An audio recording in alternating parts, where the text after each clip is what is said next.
Indian ക്രിക്കറ്റിലെ കേരളത്തിൻ്റെ പുത്തൻ പ്രതീക്ഷ IPL താരലേലത്തിൽ 4,20,00,000 മൂല്യവുമായി ഡൽഹി ഡെയർ ഡെവിൾസിൽ ഇടം നേടിയ wicket keeper batsman Sanju Viswanathan Samson എന്ന സഞ്ജു വി സാംസണാണ് ഇന്ന് എന്നോടൊപ്പം വ്യൂ പോയിന്റിൽ. Sanju, most welcome to my show. Sanju V Samson ആദ്യമായി IPL വരുമ്പോൾ താങ്കളുടെ മൂല്യം 10 ലക്ഷമായിരുന്നു. ഇപ്പോൾ ഡൽഹി ഡെയർ ഡെവിൾസിലേക്ക് താങ്കൾ എത്തുമ്പോൾ അത് 4,20,00,000 ഉയർന്നിരിക്കുന്നു. പണത്തിൻ്റെ കാര്യം അവിടെ നിൽക്കട്ടെ സഞ്ജു, സ്പോർട്സ്മാനോട് ഞാൻ ആ പണത്തിൻ്റെ മൂല്യം മാറ്റി നിർത്തുന്നു. കളിയിൽ എത്രമാത്രം Sanju over the years progress ചെയ്യാൻ, ഡെവലപ്പ് ചെയ്യാൻ സഞ്ജുവിന് സാധിച്ചിട്ടുണ്ട്? കളി ഞാൻ സ്വന്തമായിട്ട് അനലൈസ് ചെയ്യാറുണ്ട്, എൻ്റെ കളി ഓരോ മാച്ച് കഴിഞ്ഞിട്ടും ഓരോ സീസൺ കഴിഞ്ഞിട്ടും. അപ്പോൾ ഞാൻ നോക്കുമ്പോൾ എൻ്റെ കളി തീർച്ചയായിട്ടും നല്ല ഇമ്പ്രൂവ് ആയിക്കൊണ്ടിരിക്കുകയാണ്. കുറച്ചുകൂടെ ക്രിക്കറ്ററായിട്ട് അല്ലെങ്കിൽ ബാറ്റ്സ്മാനായിട്ട് കുറച്ചുകൂടെ മെച്ചോർഡ് ആയിക്കൊണ്ടിരിക്കുകയാണ്. അപ്പോൾ അത് എനിക്ക് അത്ര ഒരു റിഗ്രറ്റ് ചെയ്യുന്ന കാര്യങ്ങളൊന്നും ഇല്ല, പക്ഷേ എപ്പോഴും ഹാപ്പിയാണ്. സഞ്ജുവിനെ പറ്റി ആലോചിക്കുമ്പോൾ, പഠിക്കുമ്പോൾ ഞാൻ മനസ്സിലാക്കിയിട്ടുള്ളത് സഞ്ജു പല കാര്യങ്ങളിൽ യുവരാജ് സിംഗ് ധോണിയുമായി സാമ്യമുണ്ട്. ഞാൻ പറയുന്നത് കളിയുടെ ശൈലിയെക്കുറിച്ചല്ല, ഞാൻ പറയുന്നത് ഒരു 3-in-1 മോഡ് സഞ്ജുവിനുണ്ട്. അതായത് വിക്കറ്റ് കീപ്പറാണ്, ഒരു ബാറ്റ്സ്മാനാണ്, അതേസമയം കേരളത്തിന് വേണ്ടി ക്യാപ്റ്റനുമായിരുന്നു. ഇതൊരു ഓവർ ബേർഡൻ, അതായത് ഒരു അമിതമായ ഉത്തരവാദിത്വവും ബാധ്യതയുമായി സഞ്ജുവിന് തോന്നിയിരുന്നു. അതുകൊണ്ടാണോ ക്യാപ്റ്റൻസിയിൽ നിന്ന് ഒഴിവാക്കണം എന്ന് ഒരു ഘട്ടത്തിൽ ആവശ്യപ്പെട്ടത്? അത് കേരളത്തിൻ്റെ പെർഫോമൻസ് ചേട്ടാ നല്ലപോലെ ചെയ്തിരുന്നു. ഞാൻ ഒരു ക്യാപ്റ്റൻസി കേരളത്തിന് വേണ്ടി ആദ്യമായിട്ടാണ് രഞ്ജി ട്രോഫി ടീം ലീഡ് ചെയ്തത് ഇപ്രാവശ്യം. അപ്പോൾ ഞാൻ നോക്കുകയാണെങ്കിൽ തീർച്ചയായിട്ടും നല്ലൊരു പെർഫോമൻസാണ് ഒരു ക്യാപ്റ്റൻ്റെ റോളും പിന്നെ വിക്കറ്റ് കീപ്പറിൻ്റെ റോളും നല്ലപോലെ ചെയ്യുന്നുണ്ടായിരുന്നു. അപ്പോൾ നമ്മുടെ ടീമിൽ നോക്കുകയാണെങ്കിൽ കുറേ ക്യാപ്റ്റൻസ് ഉണ്ട്. നമ്മുടെ ടീമിൽ സച്ചിൻ ബേബി ഉണ്ട്, റോൺ പ്രേം ഉണ്ട്, അങ്ങനത്തെ കുറേ സീനിയർ പ്ലേയേഴ്സ് ഉണ്ട്. അവർ നേരത്തെ ക്യാപ്റ്റനായിട്ടുണ്ടായിരുന്നു. പക്ഷേ ടീമിന് സഞ്ജു എന്നുള്ള ഒരു ബാറ്റ്സ്മാൻ മിസ്സിങ് ആയിരുന്നു. ഞാൻ അത്ര ബാറ്റിങ്ങിൽ അത്ര പെർഫോമൻസ് അല്ലെങ്കിൽ അത്ര ഒരു ടീമിനെ ജയിപ്പിക്കാൻ വേണ്ടിയുള്ള പെർഫോമൻസ് വളരെ കുറവായിരുന്നു. അപ്പോൾ തീർച്ചയായിട്ടും പറഞ്ഞ പോലെ വിക്കറ്റ് കീപ്പിങ്ങിലും ബാറ്റിങ്ങിലും നമ്മുടെ ക്യാപ്റ്റൻസിയിലും കുറേ എനർജിയും കുറേ ഫോക്കസും പോവും. അപ്പോൾ ഞാൻ കുറച്ചുകൂടെ എൻ്റെ എനർജി കുറച്ചുകൂടെ ബാറ്റിങ്ങിലോട്ട് കൊണ്ടുവന്നാൽ ഞാൻ റൺ അടിക്കുകയാണെങ്കിൽ എനിക്കും എൻ്റെ ടീമിനും വളരെ നല്ല ഹെൽപ്ഫുള്ളായിരിക്കും വിചാരിച്ചാണ് ആ തീരുമാനം എടുത്തത്. സഞ്ജു, ഈ പറയുന്നത് പോലെ തന്നെ ഇപ്പോൾ സഞ്ജു ഉദ്ദേശിക്കുന്നത് ബാറ്റിങ്ങിൽ പൂർണ്ണമായി കോൺസെൻട്രേറ്റ് ചെയ്യുക, അതിനകത്ത് ഏറ്റവും മികച്ച അല്ലെങ്കിൽ മിഴിവാർന്ന തരത്തിൽ ഉയർന്നു വരാൻ ശ്രമിക്കുക. ക്രിക്കറ്റിനെ സംബന്ധിച്ച്, അതായത് ക്രിക്കറ്റിൻ്റെ സ്പെക്ടേറ്റേഴ്സിനെ സംബന്ധിച്ച്, അത് കാണുന്ന ആളുകളെ സംബന്ധിച്ച്, ആസ്വാദകരെ സംബന്ധിച്ചൊക്കെ ആ കളിയിൽ തുടക്കത്തിലുണ്ടായിരുന്ന ഒരു തലമുറ മുഴുവൻ മാറിയിരിക്കുന്നു.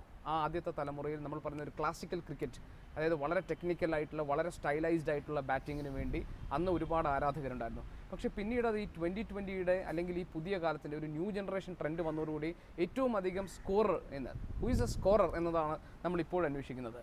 അപ്പോൾ ഏറ്റവും എളുപ്പത്തിൽ ഏറ്റവും വേഗത്തിൽ കൂടുതൽ മികച്ച റൺ സ്കോർ ചെയ്യാൻ കഴിയുന്ന ഒരു ബാറ്റ്സ്മാനായി മാറുക എന്നുള്ളതാണോ സഞ്ജു കോൺസെൻട്രേറ്റ് ചെയ്യുന്നത്? അതല്ല അതിൻ്റെ ഒരു ടെക്നിക്കൽ പെർഫെക്ഷനിലേക്കാണോ? ഞാൻ ഉദ്ദേശിക്കുന്നത് ഒരുപക്ഷെ നമ്മൾ ദ്രാവിഡനെ കമ്പയർ ചെയ്യുമ്പോൾ, മറ്റ് വലിയ സ്കോർ നേടിയിട്ടുള്ള ബാറ്റ്സ്മാൻമാരുമായി കമ്പയർ ചെയ്യുമ്പോൾ ദ്രാവിഡൻ ഉണ്ടായിട്ടുള്ള പ്രത്യേകത അദ്ദേഹത്തിൻ്റെ ടെക്നിക്കൽ പെർഫെക്ഷൻ ആയിരുന്നു ബാറ്റിങ്ങിൽ. ആ കാര്യങ്ങളിൽ സഞ്ജു എങ്ങനെയാണ് നോക്കിക്കാണുന്നത് ഈ പ്രശ്നങ്ങളെ? പറഞ്ഞ പോലെ രണ്ട് കാര്യം ഭയങ്കര വാലിഡാണ്. രണ്ട് ടൈപ്പ് ക്രിക്കറ്റേഴ്സ് ഉണ്ടാവാറുണ്ട്. പക്ഷേ അത് ഒരു ബാറ്റ്സ്മാന് ഭയങ്കര ഇമ്പോർട്ടൻ്റ് ആണ്. രണ്ടും കറക്റ്റായിട്ട് അവൻ്റെ ഗെയിമിൽ മിക്സ് ചെയ്ത് കൊണ്ടുപോകണം. ടെക്നിക്ക് തീർച്ചയായിട്ടും വേണം, പിന്നെ പറഞ്ഞ പോലെ ഹിറ്റിങ്ങും വേണം, പിന്നെ ഗെയിം സെൻസ് കറക്റ്റായിട്ട് വേണം. നമ്മളൊരു ഗെയിമിൽ പോവുകയാണെങ്കിൽ ഗെയിം സെൻസും ഗെയിം അവയർനെസ്സും ഭയങ്കര ഇമ്പോർട്ടൻ്റ് ആണ്. നമ്മളൊരു സിറ്റുവേഷനെ നമ്മൾ ബാറ്റ് ചെയ്യാൻ ഇറങ്ങുമ്പോൾ ചിലപ്പോൾ ഒരു 6 റൺ വെച്ച് മതിയായിരിക്കും ഓവറിൽ. അപ്പോൾ ഒരു സിംഗിൾസ് എടുക്കേണ്ട ഒരു കളിയാണ് വേണ്ടത് ആ സമയത്ത്. അപ്പോൾ അത് നമ്മൾ മനസ്സിലാക്കി സിംഗിൾസ് എടുത്ത് കളി സേഫായിട്ട് കൊണ്ടുപോയിട്ട് കളി ജയിപ്പിക്കണം ടീമിനെ. ഏറ്റവും അവസാനം നമ്മൾ നോക്കേണ്ടതെന്ന് വെച്ചാൽ ടീമിനെ ജയിപ്പിക്കേണ്ടതാണ്. അല്ലാതെ നമ്മൾ ഒരു ഓവറിൽ 6 റൺ വെച്ച് വേണമെങ്കിൽ നമ്മൾ 10 റൺ വെച്ച് അടിക്കാൻ നോക്കി ഔട്ടാവുന്നത് ആ ഒരു സിറ്റുവേഷൻ ഡിമാൻഡ് ചെയ്യുന്ന ഒരു റോളല്ല. അപ്പോൾ നമ്മൾ എപ്പോഴും ഭയങ്കര ഇമ്പോർട്ടൻറ്റ്, എൻ്റെ ക്രിക്കറ്റിൽ ഞാൻ എപ്പോഴും മനസ്സിലാക്കിയെന്ന് വെച്ചാൽ ഏതൊരു സിറ്റുവേഷനിൽ നമ്മൾ എങ്ങനെ നമ്മുടെ ഗെയിം നമ്മൾ അതിനനുസരിച്ച് മാറ്റുന്നോ അതിലാണ് ഒരു ബാറ്റ്സ്മാൻ്റെ സക്സസ് ഇരിക്കുന്നത്. ടിനു യോഹനാനും ശ്രീശാന്തിനും ശേഷം ഇന്ത്യൻ ക്രിക്കറ്റ് ടീമിൽ ഇടം പിടിക്കുന്ന കേരള ക്രിക്കറ്ററാണ് സഞ്ജു വി സാംസൺ. ടിനുവിനെ സംബന്ധിച്ച് ഒരുപാട് ബാഡ് ലക്ക് ഉണ്ടായി. കാരണം 3 ടെസ്റ്റും 3 വൺഡേയും കഴിഞ്ഞു ടിനുവിൻ്റെ കരിയർ അവിടെ ആ അർത്ഥത്തിൽ പൂർണ്ണമായി. ശ്രീശാന്തിനെ സംബന്ധിച്ച് ഒരുപാട് സുവർണാവസരങ്ങൾ കിട്ടി. പക്ഷേ ക്രിക്കറ്റിന് പുറത്തുള്ള മറ്റു ചില പ്രശ്നങ്ങൾ കാരണം അദ്ദേഹത്തിനും കരിയറിൽ പ്രശ്നങ്ങളുണ്ടായി. ഈ കേരളത്തിൽ നിന്ന് പോയ ഈ 2 മുൻനിരയിൽ പോയ ആളുകളെ പഠിക്കുമ്പോൾ സഞ്ജു എന്തൊക്കെ കാര്യങ്ങൾ ശ്രദ്ധിക്കുന്നു ഈ കരിയർ തുടർന്നു കൊണ്ടുപോകാൻ? കരിയർ തുടർന്നപ്പോൾ അവർ ശ്രീഭായും നമ്മുടെ ടിനുചേട്ടനെ ഞാൻ നേരിട്ട് കണ്ട് കുറേ സംസാരിക്കാനുള്ള ആൾക്കാരാണ്. എന്നെപ്പറ്റി ഗെയിമിനെ പറ്റിയും കുറേ ക്രിക്കറ്റിനെ പറ്റി സംസാരിക്കുന്ന ആൾക്കാരാണ്. അപ്പോൾ അവരുടെ നിന്ന് ഞാൻ പഠിച്ച കാര്യം എന്ന് വെച്ചാൽ തീർച്ചയായിട്ടും കമ്മിറ്റ്മെൻറ്റും ഹാർഡ് വർക്കും എങ്ങനെ ആയിരിക്കണം ഒരു ക്രിക്കറ്ററിൻ്റെ എന്നാണ് ഞാൻ അതിൽ നിന്ന് പഠിച്ചത്. അപ്പോൾ അത് ഞാൻ എൻ്റെ ഒരു കരിയറിലോട്ട് ഞാൻ അത് കൊണ്ടുവന്നിട്ടുമുണ്ട്. പിന്നെ കുറേ നല്ല കാര്യങ്ങൾ പഠിക്കുന്നുണ്ട്. അതായത് അവരിൽ നിന്ന് അവരൊരു മാതൃകയാക്കുന്നുണ്ടോ സഞ്ജു? മാതൃക എന്ന് വെച്ചാൽ നമ്മൾ നല്ല കാര്യങ്ങൾ എടുത്തിട്ട് പിന്നെ നമ്മൾ എനിക്ക് ഒരിക്കലും മറ്റുള്ള ആളെപ്പോലെ ആവണമെന്ന് ഒരിക്കലും ആഗ്രഹമില്ല. എൻ്റെ ഒരു ഇമേജ് ഞാൻ എങ്ങനെയാണോ ഞാൻ എന്താണെന്ന് എനിക്ക് മനസ്സിലാക്കി എൻ്റെ ഒരു ഇത് ബിൽഡ് ചെയ്യാനേ എനിക്ക് താല്പര്യമുള്ളൂ. പക്ഷേ സ്വാഭാവികമായിട്ടും നമ്മൾ ഇതുപോലൊരു സ്പോർട്ടിങ്ങിൽ നിൽക്കുമ്പോൾ നമുക്ക് ഒരുപാട് ഇൻഫ്ലുവൻസസ് ഉണ്ടാകുമല്ലോ. നമുക്ക് ആരാധന തോന്നുന്നവരുണ്ടാവും, നമ്മളെ സ്വാധീനിക്കുന്നവരുണ്ടാകും, ചിലരുടെ പ്രിൻസിപ്പിൾസ് നമ്മൾ ഫോളോ ചെയ്യും. അങ്ങനെ ഒരു ഐഡിയൽ ക്രിക്കറ്റർ സഞ്ജുവിൻ്റെ മനസ്സിലാരാണ്? എനിക്ക് AB de Villiers ഭയങ്കര ഇഷ്ടമാണ്. അയാളുടെ ഓൺ ദ ഫീൽഡും ഓഫ് ദ ഫീൽഡും ഉള്ള ഒരു ക്യാരക്ടറായാലും കളിയായാലും സ്വഭാവമായാലും ഭയങ്കര ഇഷ്ടമാണ്. അത് ഭയങ്കരമായിട്ട് ഞാൻ ഫോളോ ചെയ്യാറുണ്ട്. ടിനുവിൻ്റെ കാര്യത്തിലായാലും പിന്നീട് ശ്രീശാന്തിൻ്റെ കാര്യത്തിലായാലും മലയാളികൾ മനസ്സിലാക്കിയിട്ടുള്ളത് ഇന്ത്യൻ ക്രിക്കറ്റിലേക്ക് ഉയർന്നു വരുന്നതിന്, അതായത് ഒരു സൗത്ത് ഇന്ത്യന് പ്രത്യേകിച്ച് ഒരു മലയാളിക്ക് ഉയർന്നു വരുന്നതിന് ഒരുപാട് കടമ്പകളുണ്ടെന്നാണ്. അത് തുടക്കത്തിൽ കേരളത്തിൽ നിന്ന് തുടങ്ങുന്നു, അത് മുകളിലേക്ക് എത്തുന്നതോറും പലതരത്തിലുള്ള വെട്ടിനിരത്തലുകൾ ഉണ്ടാകുന്നു, പലതരത്തിലുള്ള താല്പര്യങ്ങൾ ഉണ്ടാകുന്നു. അപ്പോൾ പൊതുവിൽ ഒരു ശരാശരി ആളുകൾ മനസ്സിലാക്കിയെടുക്കുന്നത് ഒരു ഗോഡ് ഫാദർ ഉണ്ടെങ്കിൽ മാത്രമേ ക്രിക്കറ്റിൽ മുന്നിലേക്ക് എത്താൻ കഴിയൂ എന്നാണ്. സഞ്ജുവിൻ്റെ ഗോഡ് ഫാദർ ആയിരുന്നു ശ്രീശാന്ത് എന്ന് പറഞ്ഞാൽ ശരിയാകുമോ? ദ്രാവിഡിൻ്റെയും ഒക്കെ ഒരു പിന്തുണ സഞ്ജുവിനെ മുന്നോട്ട് പോകാൻ സഹായിച്ചു എന്ന് പറഞ്ഞാൽ അത് പൂർണ്ണമാകില്ലേ?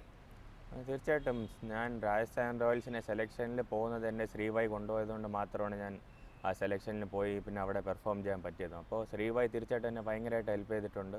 പിന്നെ പറഞ്ഞ പോലെ രാഹുൽ സാറും അവിടെ നിന്ന് ഭയങ്കര മോട്ടിവേറ്റും പിന്നെ കറക്റ്റായിട്ട് ബാറ്റിംഗ് എന്താണെന്ന് എൻ്റെ തുടക്കം പഠിപ്പിച്ചെന്ന രാഹുൽ സാറാണെന്ന് പറയാം. തീർച്ചയായിട്ടും രണ്ടുപേരുടെയും ഭയങ്കരമായിട്ട് എൻ്റെ കരിയറിൽ ഭയങ്കര ഇമ്പോർട്ടൻറ്റ് റോൾസാണ് രണ്ടുപേരും പ്ലേ ചെയ്തിരിക്കുന്നത്. രാഹുൽ ദ്രാവിഡ് പറഞ്ഞത് ഇനി വരുന്ന കാലം സഞ്ജുവിനുള്ളതാണെന്നാണ്. അത്രയും വലിയ വാക്കുകൾ അത്രയും വലിയൊരു മനുഷ്യൻ്റെ വായിന്ന് കേൾക്കുന്നതെന്ന് വെച്ചാൽ നമുക്ക് വേണ്ടി ഭയങ്കര ഒരു കോൺഫിഡൻസ് നൽകുന്ന ഒരു വാക്കുകളാണ്. പിന്നെ എപ്പോഴും നമ്മൾ പേഴ്സണലായിട്ടിരുന്ന് സംസാരിക്കുമ്പോഴും സാർ അങ്ങനെ ഒരു രീതിയിലാണ് എൻ്റെ അടുത്ത് സംസാരിക്കുന്നത്. ഞാൻ നല്ലപോലെ കളിക്കുന്നുണ്ട്, ഇനിയും കുറേ കാര്യങ്ങൾ ഇമ്പ്രൂവ് ചെയ്യാനുണ്ട്, നീ ഉറപ്പായിട്ട് കളിക്കും എന്നുള്ളൊരു കോൺഫിഡൻസും ആ ഒരു വാക്കുകൾ നമ്മൾ കേൾക്കുമ്പോൾ തന്നെ നമുക്ക് ഭയങ്കര ഒരു മോട്ടിവേഷൻ നൽകുന്നുണ്ട്.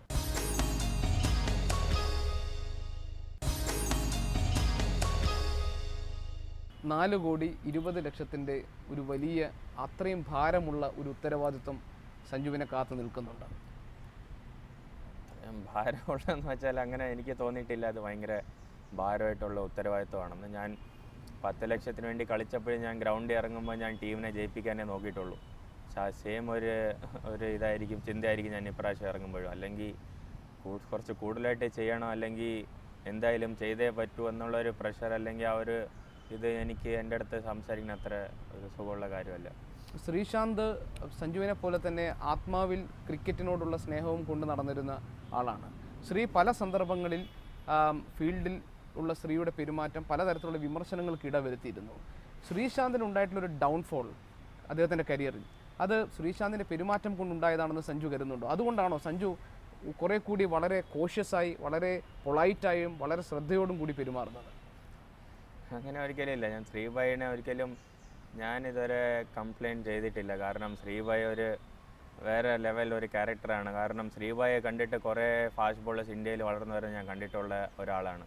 അയാളുടെ ഒരു ആറ്റിറ്റ്യൂഡും അയാളുടെ ഒരു അഗ്രഷൻ ഭയങ്കര പോസിറ്റീവ്നെസ്സാണ് ഈ ഒരു ടീമിന് നൽകുന്നത്. ഇന്ത്യൻ ടീമിനായാലും നമ്മളോട് കേരള ടീമിൽ വന്ന് കളിക്കുമ്പോഴും ആ സെയിം വാശിയോടെയാണ് വന്നെറിയണത്. അപ്പോൾ ആ ഒരു വാശി അല്ലെങ്കിൽ ആ ഒരു ഇൻറ്റൻസിറ്റി അയാളുടെ ബോളിങ്ങിന് അയാളുടെ വിക്കറ്റ് എടുക്കാൻ ഭയങ്കരമായിട്ട് ഹെൽപ്പ് ചെയ്തിട്ടുണ്ട്. അപ്പോൾ അത് ഭയങ്കര ഒരു കാര്യമാണ്. പിന്നെ എൻ്റെ കാര്യം പറയുകയാണെങ്കിൽ ഞാൻ ഒരിക്കലും നേരത്തെ പറഞ്ഞ പോലെ അറിഞ്ഞിട്ടല്ല ഇങ്ങനെ കാംനെസ്സും പൊലൈറ്റായിട്ട് നടക്കുന്നത്. എൻ്റെ രീതി അങ്ങനെയാണ്, ഞാൻ അതിലോട്ട് കൊണ്ടുപോകാനേ താല്പര്യമുള്ളൂ. ഒരിക്കലും അഗ്രസീവായിട്ടൊരാളല്ല സഞ്ജു അല്ലേ?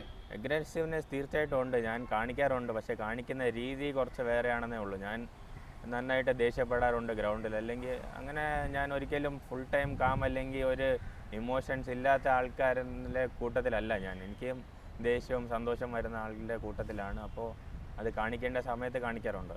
നേരത്തെ നമ്മൾ പറഞ്ഞല്ലോ, ഇപ്പോൾ IPL സംബന്ധിച്ച് IPL ഒരിക്കലും ഒരു നല്ല ക്രിക്കറ്ററെ കണ്ടെത്താൻ സഹായിക്കുന്നില്ല. IPL അതൊരു സ്പോർട്ടി, എന്താ പറയുക, വളരെയധികം ആൾക്കാരെ ആകർഷിക്കുന്ന, വളരെ അട്രാക്റ്റീവ് ആയിട്ടുള്ള, കുറേ കൂടി സ്പോർട്ടി ആയിട്ടുള്ള ഒരു ഗെയിമാണ്. ഫാസ്റ്റ് നമ്പേഴ്സാണ് അതിനകത്ത്.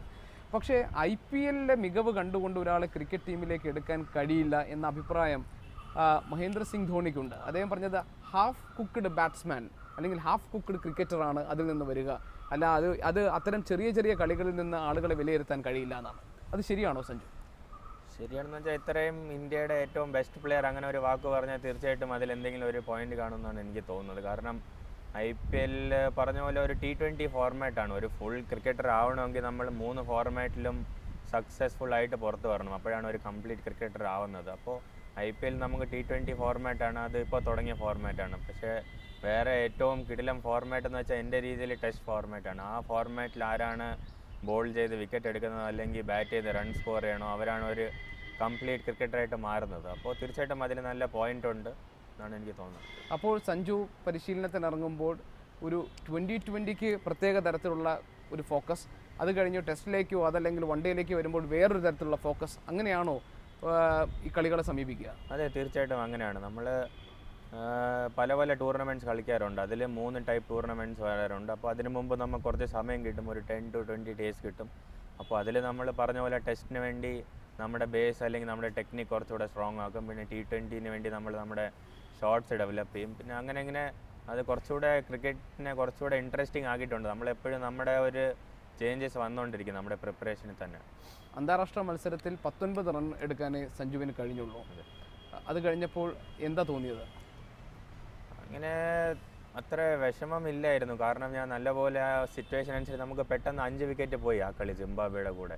3ാമത്തെ T20 ആയിരുന്നു, നമ്മൾ 2 ജയിച്ചിരിക്കുകയായിരുന്നു. അപ്പോൾ പെട്ടെന്ന് വിക്കറ്റ് പോയി. പിന്നെ നമുക്ക് ആ ഒരു 5 റണ്ണ് വെച്ച് മതിയായിരുന്നു ഒരു ഓവറിൽ.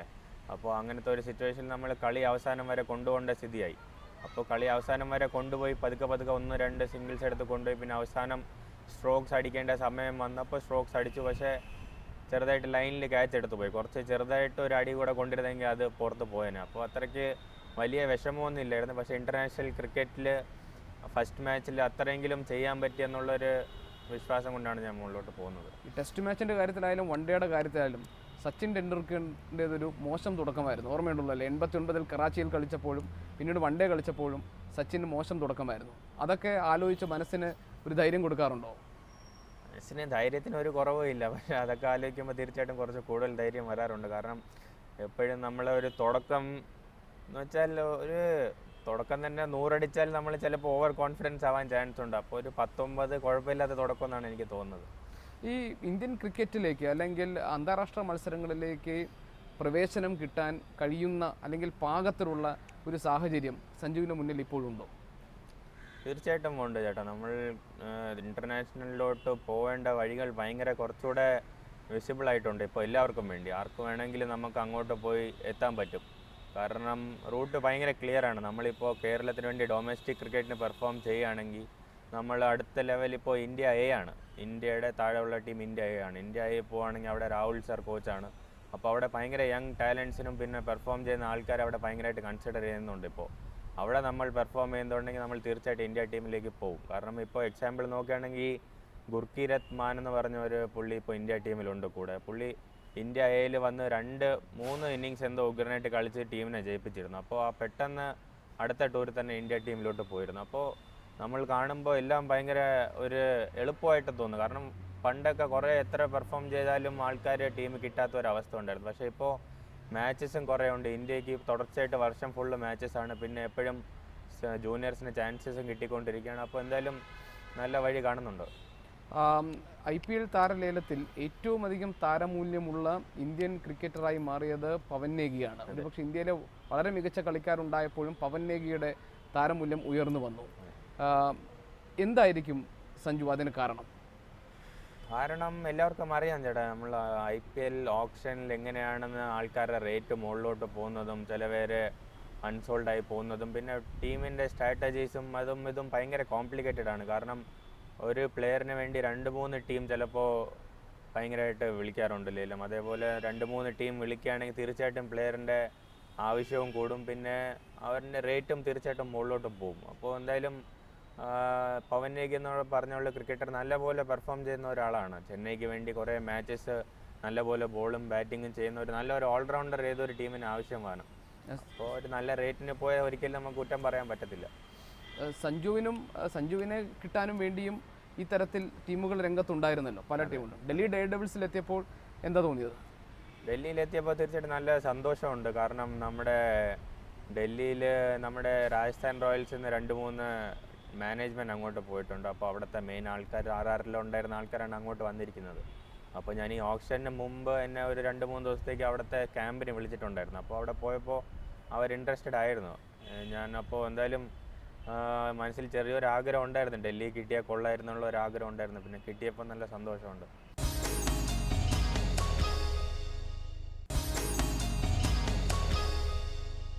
സഞ്ജു, ഞാൻ ശ്രീശാന്തുമായി സംസാരിച്ചപ്പോൾ, അതായത് ഈ കേസെല്ലാം അവസാനിച്ച് ശ്രീശാന്ത് മടങ്ങി വന്ന ശേഷം ഒരിക്കൽ ഞങ്ങൾ സംസാരിച്ചപ്പോൾ ശ്രീശാന്ത് പറഞ്ഞു, ഞാൻ വിചാരിച്ചു ക്രിക്കറ്റാണ് എല്ലാം, ക്രിക്കറ്റിനോട് എനിക്ക് വലിയ സ്നേഹം ഉണ്ടായിരുന്നു, അതുകൊണ്ട് ക്രിക്കറ്റ് മാത്രം ഞാൻ ശ്രദ്ധിച്ചാൽ മതി. പക്ഷെ അത് പോരാ, വ്യക്തികളെയും ശ്രദ്ധിക്കണം, ബന്ധങ്ങൾ സൂക്ഷിക്കണം എന്നെല്ലാം ജീവിതം പഠിപ്പിച്ചുവെന്നാണ്. KCAയുമായി ശ്രീശാന്തിനുണ്ടായിരുന്ന അഭിപ്രായ വ്യത്യാസം അന്ന് വാർത്തകളിൽ നിറഞ്ഞു തന്നിരുന്നു. KCAയുടെ പിന്തുണ സഞ്ജുവിന് എങ്ങനെ കിട്ടുന്നുണ്ട്? സഞ്ജു അവരോട് പൂർണ്ണമായി കോപ്പറേറ്റ് ചെയ്തിട്ടാണോ മുന്നോട്ട് പോകുന്നത്? തീർച്ചയായിട്ടും ചേട്ടാ, നമുക്ക് എൻ്റെ അണ്ടർ 13 വയസ്സ് തൊട്ട് തന്നെ കേരള ക്രിക്കറ്റ് അസോസിയേഷൻ നന്നായിട്ട് സപ്പോർട്ട് ചെയ്യുന്നുണ്ട്. പിന്നെ ഇപ്പോഴും നല്ലപോലെ സപ്പോർട്ട് ചെയ്യുന്നുണ്ട്, അതിലൊരു കുറവുമില്ല. പിന്നെ ഞാനുമായിട്ടുള്ള അസോസിയേഷൻ്റെ റിലേഷൻ ഭയങ്കര നന്നായിട്ടാണ് പോകുന്നത്. അപ്പോൾ ഒരു കുഴപ്പമായിട്ട് എനിക്ക് തോന്നുന്നില്ല. അതെല്ലാം വളരെ കോൺഷ്യസ് ആയിട്ട് തന്നെ സഞ്ജു മെയിൻറ്റെയിൻ ചെയ്യുന്നുണ്ടോ? തീർച്ചയായിട്ടും ചേട്ടാ, നമ്മൾ ആ റിലേഷൻ പിന്നെ ആ ഒരു ബന്ധം ഭയങ്കര നന്നായിട്ട് തന്നെ മെയിൻറ്റെയിൻ ചെയ്യേണ്ടത് നമ്മുടെ ഭയങ്കര അത്യാവശ്യമാണ്. കാരണം നമ്മളെ ചെറുപ്പത്തിലെ സപ്പോർട്ട് ചെയ്ത ആൾക്കാരാണ്. അപ്പോൾ നമുക്കൊരിക്കലും ആ ഒരു റിലേഷനിൽ ഒരിക്കലും എന്തെങ്കിലും ഒരു കുറവ് വന്നാൽ അത് ശരിയായിരിക്കില്ല. എന്തൊക്കെ കാര്യങ്ങളാണ് സഞ്ജു ഇനിയിപ്പോൾ IPLലേക്ക് പോകാൻ വേണ്ടി തയ്യാറാകുമ്പോൾ എന്തൊക്കെ കാര്യങ്ങളിൽ സഞ്ജു ശ്രദ്ധ കേന്ദ്രീകരിക്കും? ശ്രദ്ധ ചേട്ടാ, ഞാൻ 3 വർഷമായിട്ട് IPL കളിച്ചുകൊണ്ടിരിക്കുകയാണ്. അപ്പോൾ ശ്രദ്ധ എന്ന് വെച്ചാൽ ഇപ്പോൾ സീസണും IPLൻ്റെയും ഡൊമസ്റ്റിക് സീസണും IPLൻ്റെയും ഗ്യാപ്പ് കുറച്ചുകൂടെ കൂടിയിട്ടുണ്ട്. അപ്പോൾ നമ്മൾ 7-8 മാസം തുടർച്ചയായിട്ട് മാച്ചസ് കളിച്ചുകൊണ്ടിരിക്കുകയാണ്. അപ്പോൾ ഞാൻ ഈ ഒരു മാസം ചെറുതായിട്ടൊന്ന് ഓഫ് സീസൺ പോലെ നോക്കി ചെറുതായിട്ട് ബോഡിയും പിന്നെ വീട്ടിൽ അച്ഛനമ്മയായിട്ട് കുറച്ച് സമയം സ്പെൻഡ് ചെയ്ത് പിന്നെ കുറച്ച് കഴിഞ്ഞിട്ട് 2 മാസം ഉണ്ട് IPLന്. അപ്പോൾ ആ ഒരു സമയമാകുമ്പോൾ കറക്റ്റായിട്ട് പ്രിപ്പറേഷൻ തുടങ്ങാനാണ് ഒരു പ്ലാൻ.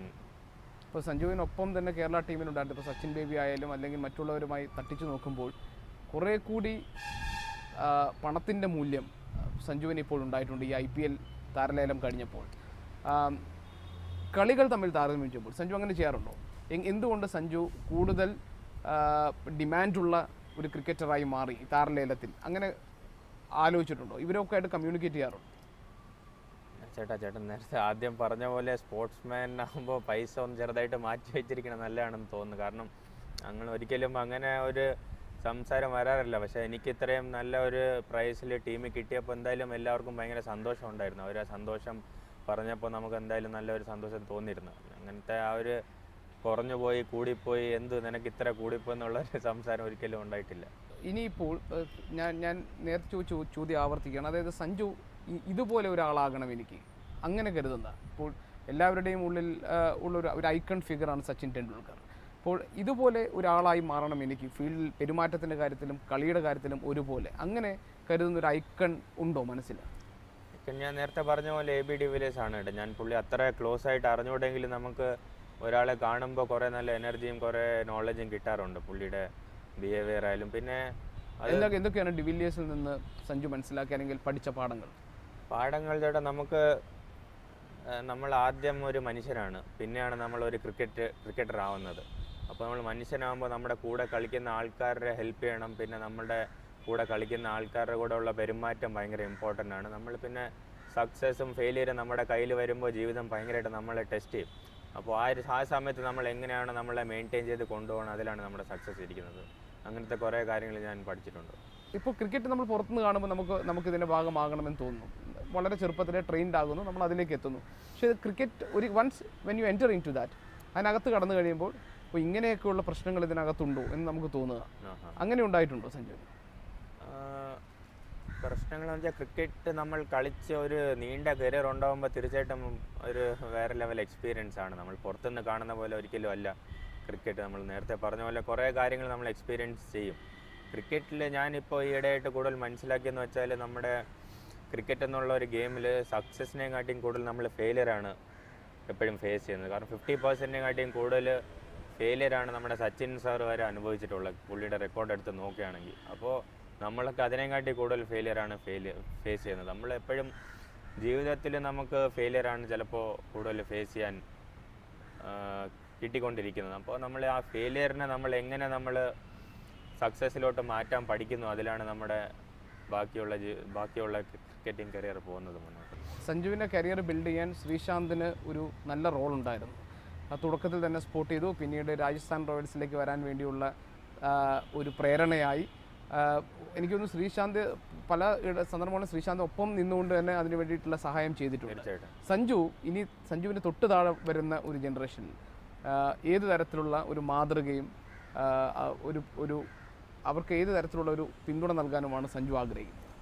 പിന്തുണ ചേട്ടാ, ഞാൻ എപ്പോഴും പഠിച്ചിട്ടുള്ള കാര്യം തന്നെ, നമുക്ക് ഇപ്പോൾ എന്നെക്കൊണ്ട് ചെയ്യാൻ പറ്റുന്ന മാക്സിമം ഹെൽപ്പ് ഞാൻ എപ്പോഴും ചെയ്യാൻ നോക്കാറുണ്ട്. കാരണം ഞാനിപ്പോൾ കുറച്ച് കൂടുതലായിട്ട് എക്സ്പീരിയൻസ് ചെയ്യുന്നുണ്ട്. കാരണം IPL പോലത്തെ ടൂർണമെൻറ്റും ഇന്ത്യയെ പോലത്തെ ഡ്രസ്സിംഗ് റൂം ഷെയർ ചെയ്തിട്ടുണ്ട്. അപ്പോൾ അങ്ങനെ കുറേ കാര്യങ്ങൾ എനിക്ക് കളിയെപ്പറ്റി കുറച്ച് അറിയാം.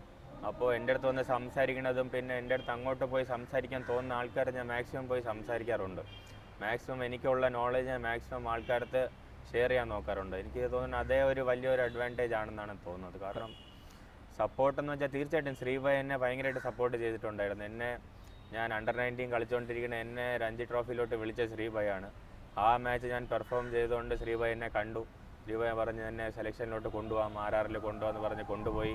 അവിടെ രാഹുൽ സാർ എന്ന് പറഞ്ഞ് ഇത് നമ്മുടെ കേരളത്തിലെ ബെസ്റ്റ് ബാറ്റ്സ്മാനാണ്, ഇവനെ നോക്കണമെന്ന് പറഞ്ഞ് ഞാൻ പിന്നെ ഭാഗ്യം കൊണ്ട് എനിക്ക് അവിടെ നന്നായിട്ട് ചെയ്യാൻ പറ്റി. അപ്പോൾ അങ്ങനത്തെ ഒരു ആൾക്കാരുടെ ഒരു ഹെൽപ്പിംഗ് ഹാൻഡ് ഭയങ്കര അത്യാവശ്യമാണ്. അപ്പോൾ എനിക്ക് ചെയ്യാൻ പറ്റുന്ന എന്തായാലും ഞാൻ തീർച്ചയായിട്ടും എൻ്റെ കൂടെ കളിക്കുന്ന ആൾക്കാരുടെ ഞാൻ ചെയ്യുന്നതുകൊണ്ട് ഇനി ചെയ്യുകയും ചെയ്യും. ഓരോ മത്സരം കഴിഞ്ഞാലും അത് നോക്കുകയും വിലയിരുത്തുകയും സ്വയം തിരുത്തേണ്ടതോ അല്ലെങ്കിൽ മാറ്റം വരുത്തേണ്ടതോ ഉണ്ടെങ്കിൽ അത് ചെയ്യുകയും ചെയ്യും അല്ലേ? കഴിഞ്ഞ രഞ്ജിയിൽ സഞ്ജുവിൻ്റെ പ്രകടനം മോശമായി പോയത് എന്തുകൊണ്ടാണ്? വിലയിരുത്തിയോ? തീർച്ചയായിട്ടും ചേട്ടാ, നമുക്ക് പെർഫോമൻസ് എന്താണെന്ന് വെച്ചാൽ നമുക്ക് ഇതാണ് ഞാൻ നേരത്തെ പറഞ്ഞത്, നമുക്ക് കുറച്ചുകൂടെ മനസ്സിലായി തുടങ്ങി കളി എന്താണെന്ന് വെച്ചിട്ട്. ഫെയിലിയേഴ്സ് കുറച്ചുകൂടെ കൂടുതലായിരിക്കും. ഞാൻ ഒരിക്കലും എൻ്റെ കളി മോശമായിരുന്നു അല്ലെങ്കിൽ ഞാൻ ഒരിക്കലും വിക്കറ്റ് കളഞ്ഞ ഒരു ഫീൽ എനിക്കില്ലായിരുന്നു. നല്ല ബോൾ വന്ന് ഔട്ടായി പോകല്, പിന്നെ കുറച്ച് അൺലക്കി ഡിസിഷൻസ് വരുന്നത്, പിന്നെ കുറച്ച് റണ്ണൗട്ടായി പോയി. അപ്പോൾ അങ്ങനെ ആ സീസൺ അങ്ങ് പോയി. പിന്നെ നമുക്ക് ഒരിക്കലും ആ ഒരു ബാഡ് ലക്കൊന്നും പറയാൻ പറ്റില്ല. ഈ കളി അങ്ങനത്തെ ഒരു കളിയാണ്, നമുക്ക് എന്താണെന്ന് ഒരിക്കലും മനസ്സിലാവത്തില്ല. നമ്മളെപ്പോഴും ഇന്ന് പഠിച്ചുകൊണ്ടിരിക്കും. ഞാൻ പഠിച്ചപ്പോൾ ഞാനൊന്ന് മനസ്സിലാക്കിയ കാര്യമെന്ന് വെച്ചാൽ എൻ്റെ ബാറ്റിങ്ങിൽ ടെക്നിക്കലും ഒരു കുഴപ്പമില്ലായിരുന്നു, പിന്നെ മെൻ്റലിയും അങ്ങനെ ഒരു കുഴപ്പമില്ലായിരുന്നു. പിന്നെ നമുക്ക് തിരുത്താൻ വേണ്ടി ഒന്നും ഇല്ലായിരുന്നു. ഞാൻ തിരിച്ച് എൻ്റെ സീസണിലോട്ട് നോക്കിയപ്പോൾ പിന്നെ ഞാൻ വിചാരിച്ചു കുഴപ്പമില്ല, ഇതൊരു ബാഡ് സീസണെ കാര്യം നമുക്ക് അടുത്ത ബെസ്റ്റായിട്ട് ചെയ്യാൻ നോക്കാം, അങ്ങനെ ചിന്തിച്ചിട്ടുള്ളൂ. ഒരു മോശമായി പോയി, അത്ര വലുതായിട്ട് നെഗറ്റീവിലോട്ട് പോകേണ്ട ആവശ്യമില്ലെന്ന് തോന്നുന്നു. ഒരു 5 കൊല്ലം കഴിഞ്ഞാൽ എവിടെ നിൽക്കണം എന്നത് സംബന്ധിച്ചിട്ട് ഒരു പ്ലാൻ സഞ്ജു മനസ്സിലുണ്ടാക്കിയിട്ടുണ്ടോ? 5 വർഷം കഴിഞ്ഞിട്ട് നമുക്ക് ഇവിടെ തന്നെ ഒരു ഇൻ്റർവ്യൂ കൂടെ ആവാൻ ചേട്ടാ എന്നാണ് എനിക്ക് തോന്നുന്നത്. പക്ഷേ 5 വർഷം കഴിഞ്ഞ് എന്താണെന്ന് നമുക്ക് ഒന്നും പറയാൻ പറ്റില്ല കേട്ടോ. 5 വർഷം നമുക്കെന്ന് പറഞ്ഞാൽ ഭയങ്കര ഒരു വലിയൊരു ഡിസ്റ്റൻ്റ് ആയിട്ടാണ് തോന്നുന്നത്. നമുക്ക് അത്ര ദൂരത്തിലോട്ട് ചിന്തിക്കാൻ എനിക്ക് തീർച്ചയായിട്ടും ആഗ്രഹമില്ല. നമുക്ക് അടുത്ത ദിവസത്തിലേക്ക് നോക്കാമെന്നാണ് തോന്നുന്നത്. അപ്പോൾ നല്ല നല്ല അനുഭവങ്ങൾ ഉണ്ടാകട്ടെ, നല്ല ഭാഗ്യമുണ്ടാകട്ടെ. കേരളത്തിന് അഭിമാനിക്കാവുന്ന തരത്തിൽ ക്രിക്കറ്റിന് സംഭാവന നൽകാൻ സഞ്ജു വി സാംസൺ കഴിയട്ടെ. Thank you very much.